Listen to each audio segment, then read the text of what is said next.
Welcome back to episode 8 of the Team McNally podcast, the private podcast for members of my coaching program. This episode is a little bit special because I'm actually going to make this episode free to the world as a one-off. So if you're a long-term listener or brand new here, welcome, and I hope you enjoy the episode. Before we dive into the meat and potatoes of today's episode, I've got some important updates that I wanted to share with you. First up, I'm thrilled, delighted and really pleased to announce that I've been nominated for the Scottish Golf Coach of the Year award. Massive thanks to Mike Curry, who I know put my name forward for this award, so thank you, Mike, and also to everyone else who has put my name forward. This award is about recognising excellence in coaching and contributions I've made towards developing golfing talent, which is an honour to be considered for such an award. So again, thank you to everyone. The judges are reviewing the nominations from now through until January, and they've asked me to send some more information to kind of support my case. So this kind of brings me on to my second point and the survey that I sent out to all my students this morning, which hopefully you received by email. So please check your inbox for my email.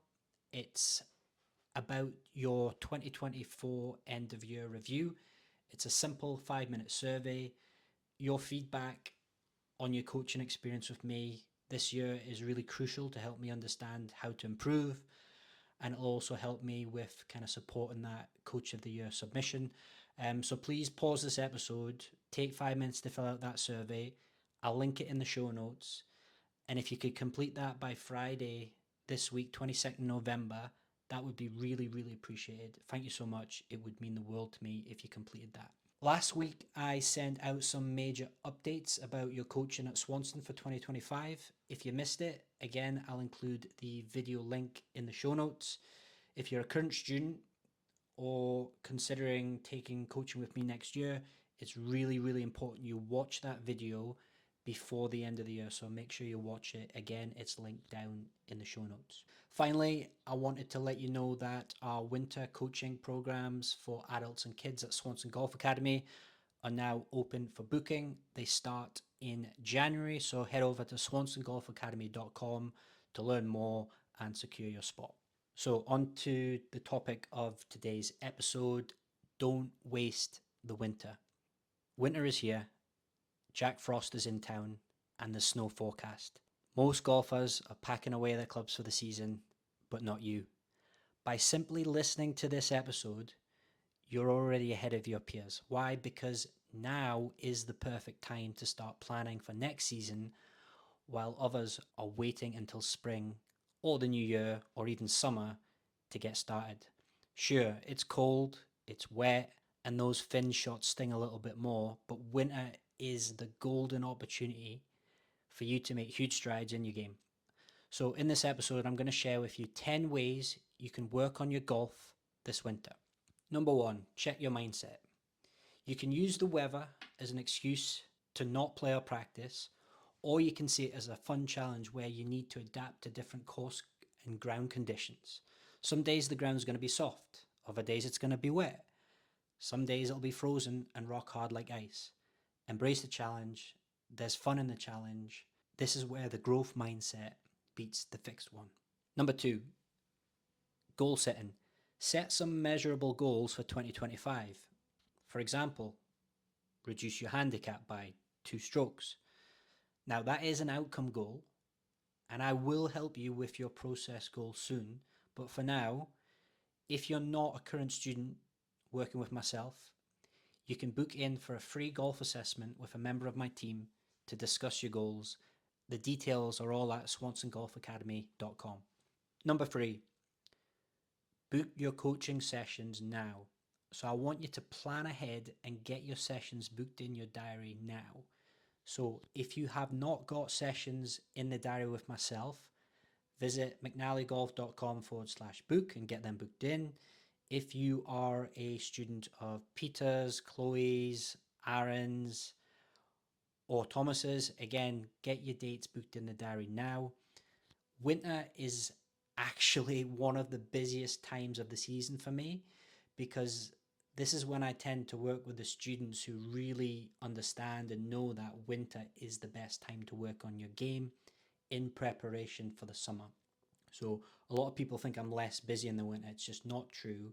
The winter is when you really put in the work. Number 4, I want you to play more winter golf on the golf course. If you're a member of a golf club, join your winter league. If you're fairly new to the game and a beginner, come and join our Score 36 events at Swanston. My advice is, if your schedule allows, is to book an early morning tee time once a week on a day that suits you best. From personal experience, the weather is often almost always better earlier in the mornings. It really is the best part of the day. And even if you're not a member of a golf club, like, it's £10 to play the Templar course at Swanston. You can get 9 holes done in less than an hour. It'll keep your iron play sharp, your wedge play sharp, your short game, bunker play and putting sharp over the winter in preparation for spring. So block it off in your diary once a week, get out onto the golf course. Number 5 is to plan a regular weekly visit to the driving range. So I want you to find either a driving range or an indoor studio where you can commit to hitting 50 balls per week. Again, block off that time in your calendar, focus on the fundamentals like using impact spray on the club face to monitor where the ball's hitting on the face, just to keep these perishable skills going over the winter. Spraying your club face with powder is essential maintenance that every golfer should be doing throughout the entire season, especially in winter. Number 6, I want you to practice at home. So if you've got space, invest in something like an indoor putting mat. Commit to practicing for 5 minutes a day during the week. So that's 5 times 5-minute sessions a week, Monday to Friday. If you're looking for some recommendations in terms of equipment, I highly recommend the Well Put mats. These are the mats I personally use myself. I've got them at home and I've got them in the studio at Swanston. If this is something you're looking to pick out, you can head to mcnallygolf.com/putting. That link is in the show notes, and you'll see there's some discounts on these mats available if you want to pick one up. 7 would be to speed train and see if you can increase your club head speed across all your clubs. So winter is the ideal time for speed training because you're likely going to be playing less golf over the winter. So to do this, how do you do it? Well, simply hit 50 balls per week as hard as you can and as fast as you can. Forget about the outcome. It's about trying to hit that ball as hard as you can and increase your club head speed. Now, honestly, that is all you have to do to start increasing club head speed. You do not need to get complicated or fancy with this. The only thing you need to do is let go of the outcome of the shots. When you're speed training, the focus should be on swinging as fast as you can and as hard as you can, not about the result or the outcome of the shot. So expect to hit bad shots. If you're not hitting bad shots when you're speed training, you're not training hard enough. And if you want to do this in a way that's really mindful, I'd recommend spraying your club face when you're doing this. It's going to give you that valuable feedback on where the ball's hitting on the face. Some players have a tendency to hit it more at the toe when they go quicker, or the heel. Others hit it all over the place. You just got to find where you are and see if you can improve your strike whilst increasing speed. Point number 8 is to work on your golf fitness.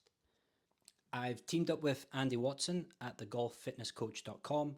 Andy is a TPI certified personal trainer based in central Edinburgh. Many of you have asked me about golf specific fitness and training in the past. And one of my students, Ian McGregor, actually mentioned that he'd been to see Andy for a TPI screening, and he spoke really highly of his experience with Andy. So I reached out to Andy, and he's offering you, as a listener of this podcast, a free consultation call via his website. So simply head over to thegolffitnesscoach.com/contact and let Andy know that I sent you. During your call with Andy, you'll discuss your goals, and Andy will share with you a little bit more detail about the TPI physical screening process, which is, to my understanding, a range of tests to assess your motor control, mobility, flexibility, stability, strength, power, and the rate of your force development. So, as your golf coach, the information that you'll get from Andy will really be invaluable to me as a coach, as it will give me more information about your body with regards to currently how you move, and also what physically you can or cannot do in your golf swing. So this is going to really help me tailor our lessons in more detail.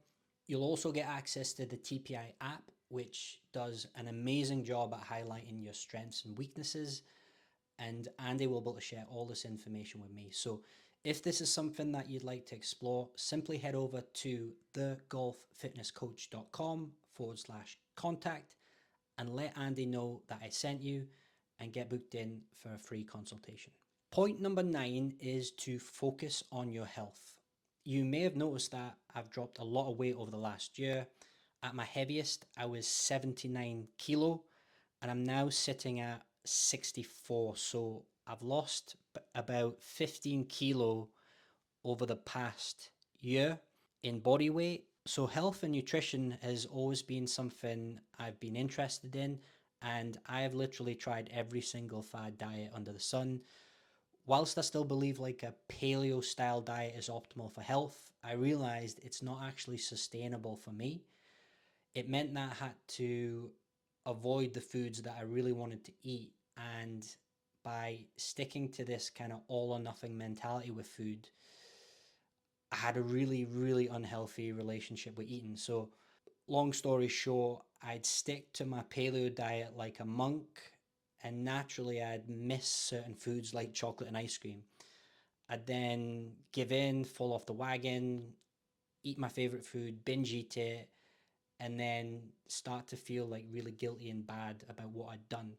So I went through these kind of cycles of losing lots of weight, gaining lots of weight, and this cycle would just repeat year after year. Periods of weight gain and weight loss.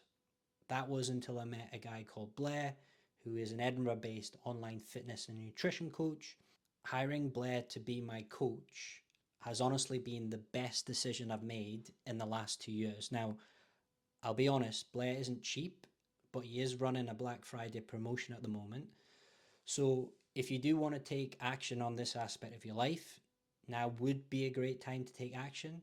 So if you're interested, simply contact me directly and I'll connect you with Blair for a free consultation to see if it's the right fit for you. Point number 10, and the last point, is escape the UK. Next month, I'm actually going to be visiting Turkey to scout some venues for some warm weather coaching and warm weather training camps abroad. So if this sounds something like you or your friends or your family would like to join and get involved in, please email me at mike@mcnallygolf.com or send me a message through your Coach Now app and I'll get you added to the waiting list. So that's it for today's episode. I hope this has been helpful and given you some ideas what you can do to improve your game over the winter. Your feedback is always welcome. If you enjoyed this podcast, remember this podcast is exclusively for members of my coaching program. It's a private podcast, but if you would like access, you can sign up for my waiting list at mcnallygolf.com/waitlist. Thanks for listening, and I'll see you in the next episode.